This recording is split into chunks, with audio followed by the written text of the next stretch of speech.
The music cut out so suddenly that the silence felt like a physical blow. Every head in the room turned toward the center of the living room, where the air was thick with tension. My sister Vanessa was standing over my 8-year-old daughter Mia. Her face twisted into a mask of pure rage. Vanessa's finger was inches from Mia's nose, shaking with anger. She ruined the cake. Vanessa shrieked, her voice cracking. She is disrespectful and clumsy. I want you to take her and leave my house right now. Mia was shaking, her small bottom lip quivering as she looked up at her aunt in terror. I felt frozen for a heartbeat, my mind struggling to process how a simple family party had turned into a scene of such cruelty. The entire room, filled with our cousins, aunts and uncles, was watching us like we were a sideshow. I didn't yell back, and I didn't let the tears in my eyes fall. I simply looked at my sister, who was breathing heavily, waiting for a fight. I didn't give her one. Instead, I took a deep breath and said just one thing to her. As the words left my mouth, Vanessa's triumphant smile slowly began to disappear. Just then her husband, Kyle, stepped forward. Vanessa's husband, Kyle, crossed his arms over his chest and looked down his nose at me. He had a smug expression that made my blood boil. "You heard her, didn't you?" he said, his voice dripping with false concern. "It is time for you to go. You are always playing the victim and making everything about yourself." I looked around the room, hoping for a single person to stand up for us. The room stayed silent. No one defended my daughter, not even our own parents who were sitting just a few feet away. They looked at the floor, suddenly very interested in the pattern of the rug. Mia squeezed my hand tightly, her small fingers digging into my palm. She leaned in and whispered, "Mom, did I do something bad? Is it my fault?" Hearing the heartbreak in her voice made something inside me finally break. I had spent years trying to keep the peace and trying to be the good sister, but watching them attack a child was too much. Vanessa leaned in closer, her eyes flashing. "I have been putting up with you and your baggage for years," she announced loudly to the guests. Vanessa pulled out her phone and started scrolling through it as if she were reading a list of crimes. She began listing every single problem she claimed I had ever caused for the family. "Remember when I had to lend you money 5 years ago?" she asked the room. "Or the fact that you left your ex and came crawling back to town?" She didn't stop there. She pointed at Mia and said I was raising a spoiled, entitled kid who didn't know how to behave in polite society. The guests were watching like this was free entertainment, leaning in to hear the juicy details of our family drama. I realized then that this wasn't just a sudden outburst or a moment of stress. This was a carefully planned performance. Vanessa had been waiting for the perfect moment to humiliate me in front of everyone we knew. She wanted to cement her status as the successful, perfect daughter while painting me as the failure. I felt a wave of cold clarity wash over me. Just as I was about to walk away, our mother cleared her throat and finally spoke up. Our mother let out a long, dramatic sigh and looked at me with disappointment. "Maybe if you were more responsible, this wouldn't happen," she said softly. "Vanessa worked very hard on this party, and you always find a way to ruin things." That was the final straw for Mia. She started crying, great big sobs that shook her tiny frame. Instead of showing any remorse, Vanessa actually smiled. It was a small, cruel twist of her lips that showed she was enjoying our pain. I looked around the lavish decorations and the expensive catering. I suddenly realized that this party wasn't just a casual birthday celebration for a cousin. It was a secret launch party for a new business venture Vanessa and Kyle were starting. They had invited everyone to show off their wealth and status. What I knew, and what they didn't know I knew, was that this entire lifestyle was built on a lie. They had used family money to fund their dreams, and they hadn't been honest about where it came from. I looked at Vanessa one last time, knowing exactly what I had to do next. I bent down to Mia's level and used my thumb to wipe the tears from her red cheeks. I kissed her forehead and told her it was okay. Then I stood up and looked Vanessa right in the eye. I kept my voice calm and steady, which seemed to annoy her more than if I had screamed. "You're right," I said. "I will leave. Mia and I are going right now." Vanessa gave a short, sharp laugh, thinking she had won the battle. "But," I added, my voice cutting through her laughter, "I won't be quiet anymore. Not about the party, not about the money, and certainly not about you." Kyle scoffed and rolled his eyes, leaning back against the wall. "Go ahead and talk," he said dismissively. "No one believes a word you say anyway." They both truly believed I was bluffing, that I was too weak and too dependent on the family to ever actually strike back. They thought they could step on me forever. I took Mia's hand and walked toward the front door without looking back. As we stepped out into the cool night air, I felt a strange sense of peace because I already had a plan. The car ride home was quiet, except for the sound of Mia's soft sniffing. She looked out the window at the passing streetlights, looking much older than 8 years old. "Mom," she asked quietly, Why does Aunt Vanessa hate me? Did I really ruin her cake? I gripped the steering wheel, my heart aching for her. I realized in that moment that this wasn't the first time Vanessa had been cruel to her. It had happened before, just in smaller, quieter ways that I had tried to ignore for the sake of family harmony. I had let my daughter feel small just to keep my sister happy, and I would never forgive myself for that. I looked at Mia in the rearview mirror and made her a solemn promise. They won't ever make you feel small again, I said firmly. From now on, we protect each other. She nodded and wiped her eyes, seemingly comforted by the strength in my voice. Suddenly, my phone started buzzing in the center console. It wasn't just a single text. It was a constant stream of notifications. My phone was blowing up with messages from the entire family. I pulled into our driveway but didn't get out of the car yet. I opened my phone and saw that Vanessa had sent a message to the entire family group chat. Finally kicked her out. About time, she had written. She had followed it up with a long paragraph about how ungrateful and difficult I had been at the party. I scrolled through the responses and my heart sank. Several relatives had reacted with laughing emojis. One of our cousins wrote back, "She's always been dramatic. Glad you finally stood your ground, Vanessa." It was like watching a pack of wolves turn on one of their own. I was about to put the phone away when a separate notification popped up. It was a private message from my cousin, Chloe. Chloe had always been the quiet one, the one who saw everything but said nothing. "I saw what happened," she wrote. "And I have something you need to see. I'm sending you some screenshots." I waited with bated breath as the images began to load on my screen. What Chloe was about to reveal would change everything. The screenshots from Chloe were of emails and bank statements that Vanessa had accidentally left visible on a shared family tablet months ago. Chloe revealed something absolutely shocking. Vanessa's new business hadn't been built with her own savings or a bank loan.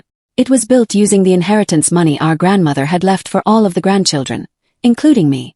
Our grandmother had passed away a year ago, and we were told the estate was tied up in legal issues.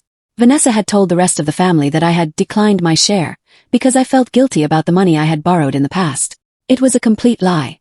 I had never declined anything because I was never even told the money was available. Vanessa had simply taken my portion and used it to launch her boutique. My hands were shaking as I realized the scale of the betrayal. She hadn't just insulted me, she had stolen my daughter's future. I knew I had to find the original paperwork our grandmother had mentioned before she died. I went straight to the attic and started digging through the old boxes of documents I had kept. After hours of searching through dusty boxes, I finally found it. I pulled out my grandmother's old, yellowed documents and laid them out on the floor. There it was, in plain black and white. My name was clearly listed as a primary beneficiary. The will stated that the funds were to be distributed equally among the siblings. I did some more digging and found a statement for a joint account that Vanessa controlled.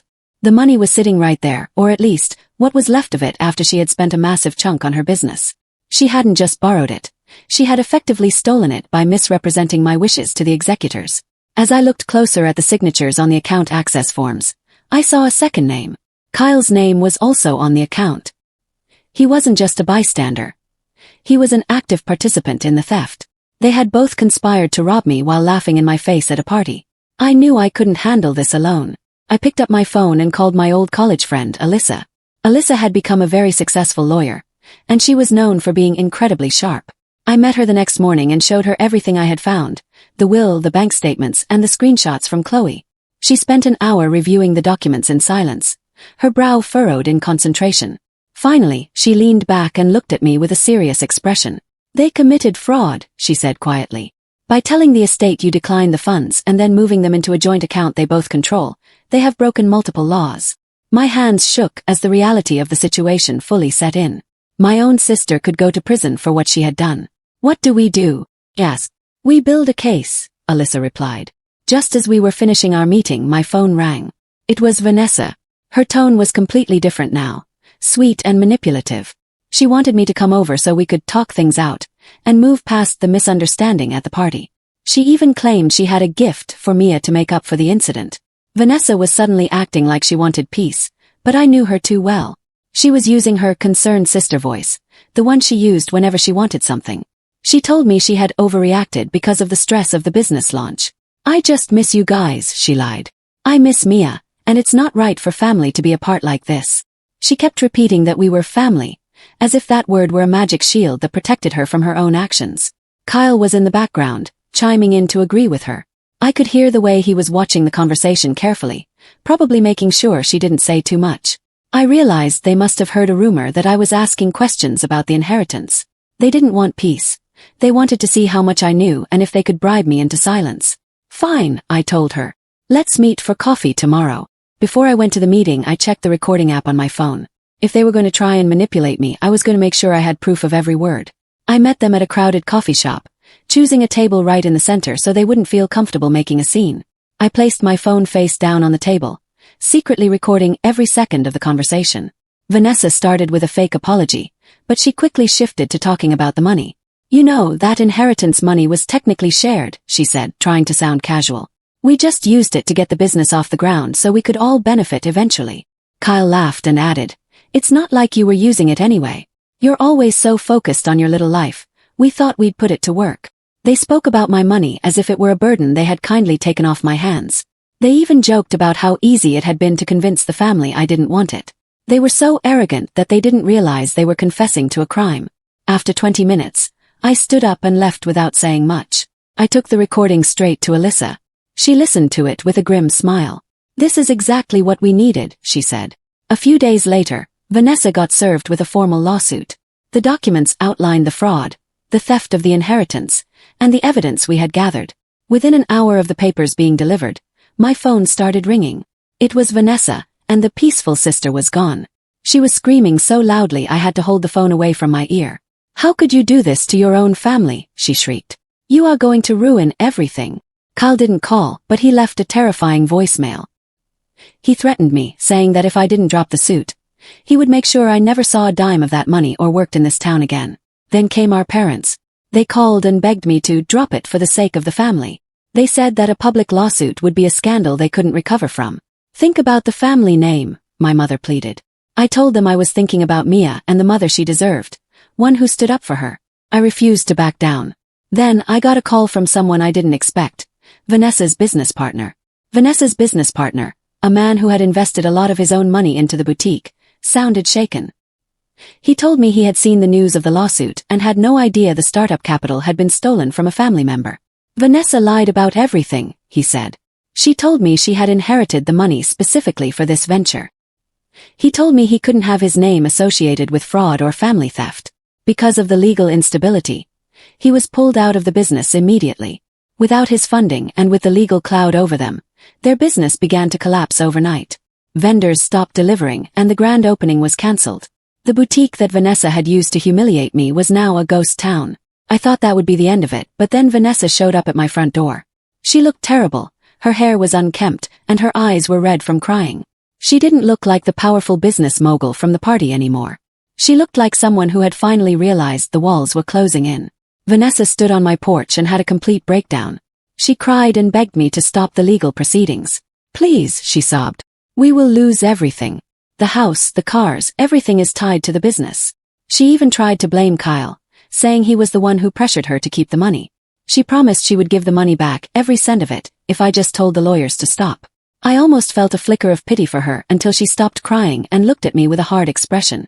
But you know, she said, her voice turning cold again, you really do owe me for embarrassing me like this. You've made me look like a criminal in front of everyone. She actually believed that her being caught was a greater sin than her stealing the money in the first place. She still felt entitled to my forgiveness while blaming me for the consequences of her own actions. I didn't say a word. I simply looked at her, realized there was nothing left of the sister I used to love, and slowly closed the door in her face. The court date arrived, and the atmosphere in the building was cold and professional. Vanessa and Kyle sat across the aisle from me, and they looked much smaller than they ever had before. They weren't wearing their expensive designer clothes. They were dressed in plain, somber suits. Even their own lawyer seemed uncomfortable, frequently avoiding eye contact with me and Alyssa. The judge listened carefully as Alyssa presented the evidence. We played the recording from the coffee shop where they admitted the money was technically shared. We showed the paper trail of the funds moving from the estate account to their personal joint account. As the evidence piled up, the tension between Vanessa and Kyle began to boil over. They started whispering angrily to each other, their faces turning red. Suddenly, Kyle's lawyer stood up and made a shocking statement. Kyle was changing his story. He was now claiming that he had no idea the money was stolen and that Vanessa had masterminded the entire plan herself. He was turning on his own wife right there in the middle of the courtroom to save his own skin. The betrayal was instant and ugly. Vanessa stood up, ignoring her lawyer's attempts to keep her quiet, and called Kyle a liar. "You were the one who told me we'd never get caught," she screamed at him across the room. "You spent more of that money than I did." They started shouting at each other, throwing accusations back and forth about who spent what and whose idea it was to lie to the family. It was a pathetic display that showed exactly what their relationship was built on: greed and convenience. The judge had to bang the gavel repeatedly to restore order. "Sit down, both of you," the judge barked. The courtroom was stunned into silence as the two of them were forced back into their seats, glaring at each other with pure hatred. The judge looked at the piles of evidence and then at the two defendants. "I have seen enough for today," the judge said. "I am going to take this under advisement, but the ruling is delayed until I can review the new accusations made here." As we walked out, I felt exhausted, but for the first time I didn't feel like the victim. The fallout within our family was massive and destructive. Our parents were so upset by the public nature of the court scene that they stopped speaking to me entirely. They blamed me for breaking the family, rather than blaming Vanessa for stealing. Other relatives began picking sides, and the family group chat became a war zone of insults and rumors. Vanessa started spreading lies that I was just greedy and that I was trying to steal her hard-earned business. She told anyone who would listen that I was a bitter, jealous sister who wanted to see her fail. Even Mia noticed the change in how people treated us. One day, she came home from school and asked if we had done something wrong because her cousins wouldn't play with her at the park. "Did we do something bad, Mom?" she asked, her eyes wide with worry.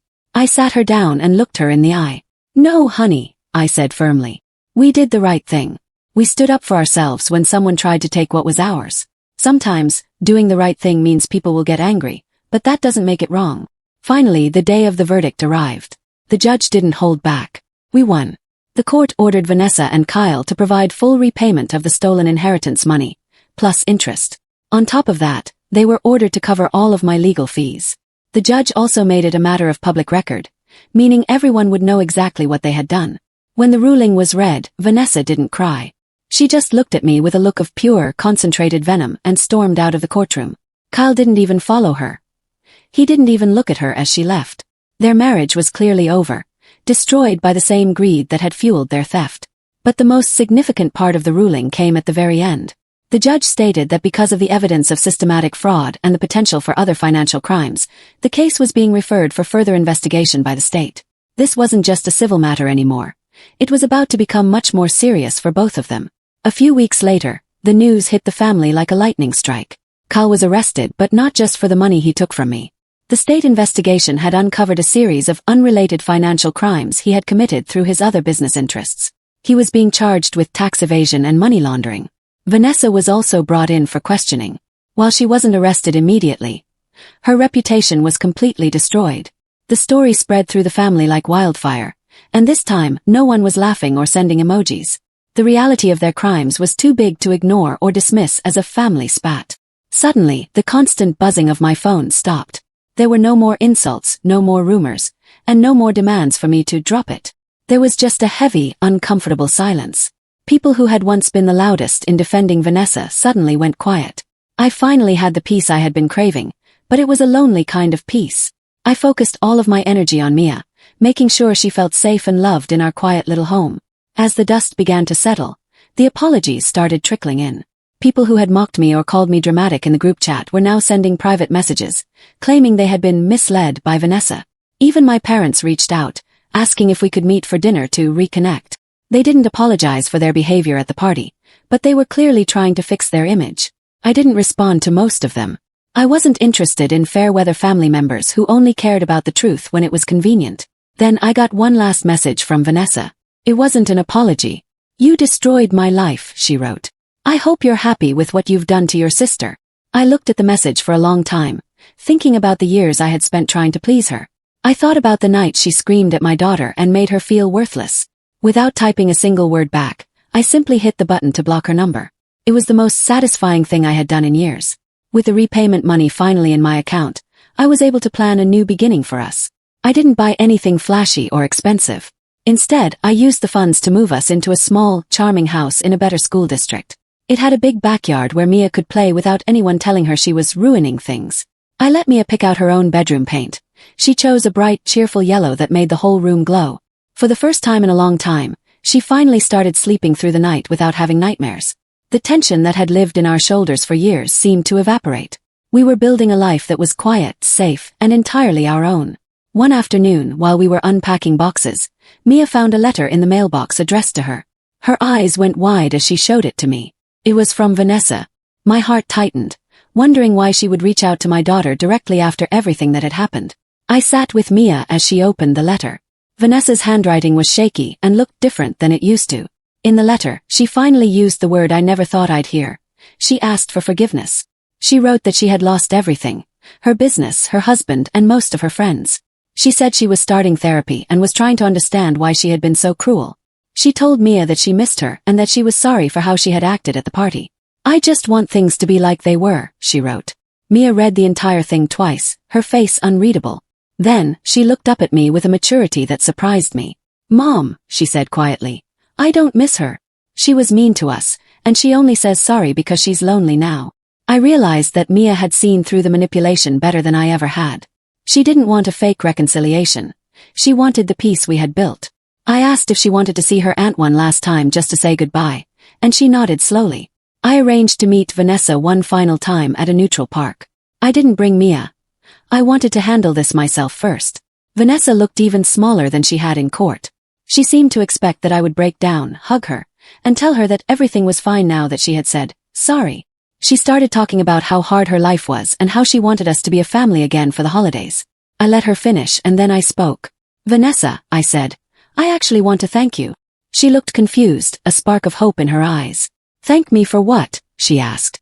"For teaching me who you really were," I replied. "You showed me that being family isn't an excuse for abuse. You taught me that my daughter's peace is worth more than your approval." I told her that I forgave her, but that forgiveness didn't mean she was allowed back into our lives. I had no more anger left, just a clear boundary. I stood up and walked away, and this time I didn't feel a single ounce of guilt. A year later, the sun was shining as I set up a small table in our backyard. It was Mia's 9th birthday, and we were throwing a small party for her and her new school friends. There were no expensive decorations or fancy caterers. There was just a homemade cake, some balloons, and a lot of laughter. There was no drama, no yelling, and no one making anyone feel small. As I watched Mia blow out her candles, surrounded by people who truly cared about her, I felt a deep sense of gratitude. After the cake was eaten, Mia came over and gave me a long, tight hug. "Mom," she whispered into my shoulder, "thank you for protecting me." I held her close, knowing that every legal battle and every lost family connection had been worth it for this moment. I realized that the moment Vanessa told us to leave her house was actually the luckiest moment of my life. It was the painful, chaotic beginning of the life we were always meant to have. We were finally free, and we were finally home.